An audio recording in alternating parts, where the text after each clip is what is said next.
আসসালামু আলাইকুম। আজকে আমি একটি বিশেষ এবং মজাদার রেসিপি শেয়ার করব। এই রেসিপিটা একবার যদি বানিয়ে খাওয়ান কাউকে বারবার খেতে চাইবে, এতটাই মজার। আজকে আমি রাজকীয় স্বাদের রোস্ট রান্না করে দেখাবো। রোস্টটা রান্না করার জন্য আমি এখানে মাঝারি সাইজের 2টা সোনালী মুরগি ব্যবহার করব।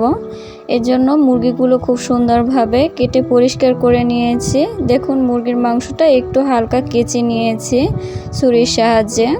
রোস্টটা রান্না করার জন্য সবার প্রথমে আমি মুরগির মাংসটা লবণ দিয়ে 10 মিনিট ম্যারিনেট করে রাখবো। তারপরে মুরগির মাংসটা ভেজে নিব।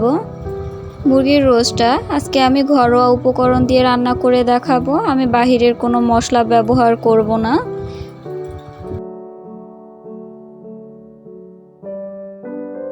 মুরগির মাংসটা ভাজার জন্য সর্বপ্রথমে চুলায় একটি প্যান বসিয়ে দিলাম। এতে পরিমাণ মতো সয়াবিন তেল দিয়ে দিব। তেলটা ভালোভাবে গরম হয়ে গেলে এবার আমি একে একে মুরগির মাংসগুলো ভেজে নিব। অনেকে আছেন রোস্ট রান্নার ক্ষেত্রে সবার প্রথমে মুরগির মাংসটা মশলা দিয়ে ম্যারিনেট করে রাখেন। আমার কাছে মনে হয় মুরগির মাংসটা মশলা দিয়ে ম্যারিনেট করে রাখলে মশলাটা তাড়াতাড়ি পুড়ে যায় এবং রোস্টটা খেতে তিতা লাগে। রোস্টটা যদি লবণ দিয়ে মাখিয়ে তারপরে ভাজেন তাহলে রোস্টটা খুব সুন্দরভাবে ভাজা যায়। দেখুন, মুরগির মাংসটা আমি এক পিঠ খুব সুন্দর করে ভেজে নিয়েছি। এইভাবে করে সব মুরগির মাংসগুলো ভেজে নিব।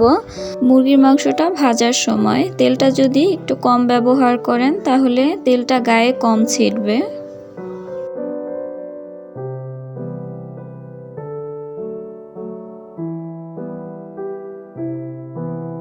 দেখুন, মাংসটা খুব সুন্দরভাবে ভেজেছি। আমি এই পর্যায়ে মাংসগুলো সব উঠিয়ে নিয়েছি। আমি সেম তেলেই রোস্টটা রান্না করব।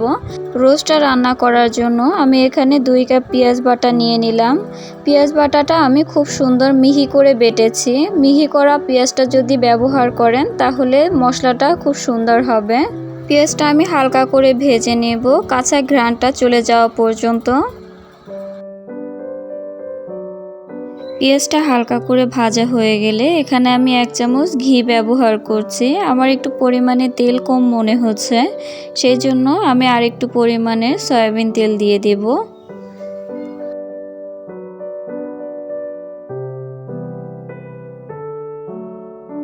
ঘিয়ের সাথে পেঁয়াজটা আরও কিছুক্ষণ সময় ভাজার পরে এই পর্যায়ে আমি আরও কিছু মশলা ব্যবহার করব।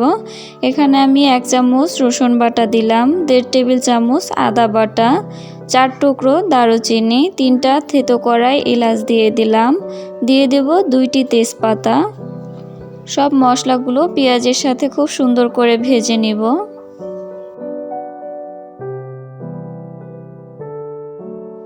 সব মশলাগুলো ভালোভাবে ভাজা হয়ে গেলে এই পর্যায়ে আমি এখানে 5 টেবিল চামচ বাদাম বাটা ব্যবহার করছি। রোস্টটা রান্না করার জন্য আমি এখানে চীনাবাদাম ব্যবহার করেছি। কেউ চাইলে এখানে কাঠবাদাম বা কাজু বাদামও ব্যবহার করতে পারেন। এখানে যে কোনো বাদাম ব্যবহার করতে পারবেন। বাদাম বাটাটা দিয়েও আমি আরও কিছুক্ষণ সময় কষিয়ে নেব। এখানে রোস্টের মশলাটা যত সুন্দরভাবে কষাতে পারবেন রোস্টটা খেতে তত বেশি ভালো লাগবে।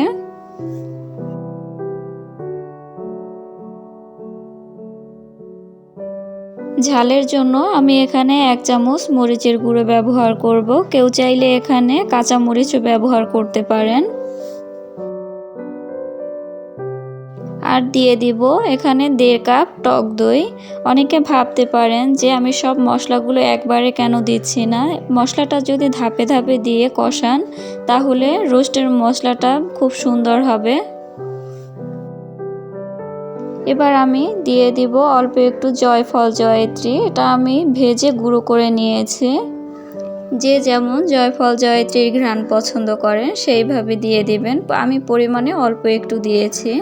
আমি এই পর্যায়ে এখানে দিয়ে দিব স্বাদ মতো লবণ।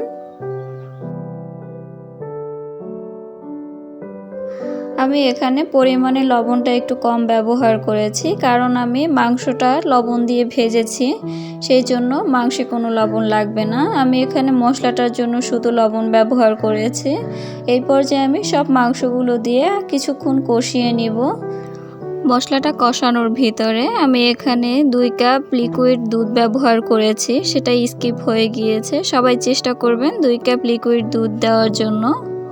মশলাটার সাথে মাংসটা ভালোভাবে কষানো হয়ে গেলে এই পর্যায়ে আমি এখানে 4 কাপ পানি দিয়ে দেব। আমি এখানে গরম পানিটা ব্যবহার করেছি। চেষ্টা করবেন রোস্টটা রান্না করার জন্য গরম পানি ব্যবহার করতে, তাহলে রোস্টের স্বাদটা দ্বিগুণ বাড়বে। যদি ঠান্ডা পানি ব্যবহার করেন তাহলে রোস্টটা খেতে খুব বেশি ভালো লাগবে না। আমি পানিটা দিয়ে অল্প আঁচে রোস্টটা রান্না করে নেব, খুব বেশি আঁচে রান্না করব না। এই পর্যায়ে আমি এখানে দিয়ে দিব হাফ কাপ পেঁয়াজের বেরেস্তা। সবশেষে আমি এখানে চিনি দিয়ে দিব। যে যেমন মিষ্টি খেতে পছন্দ করে সেইভাবে দিয়ে দিবেন। সবগুলো উপকরণ দেওয়া হয়ে গেলে এই পর্যায়ে আমি একটি ঢাকনা দিয়ে রোস্টটা রান্না করে নেব 15 থেকে 20 মিনিট।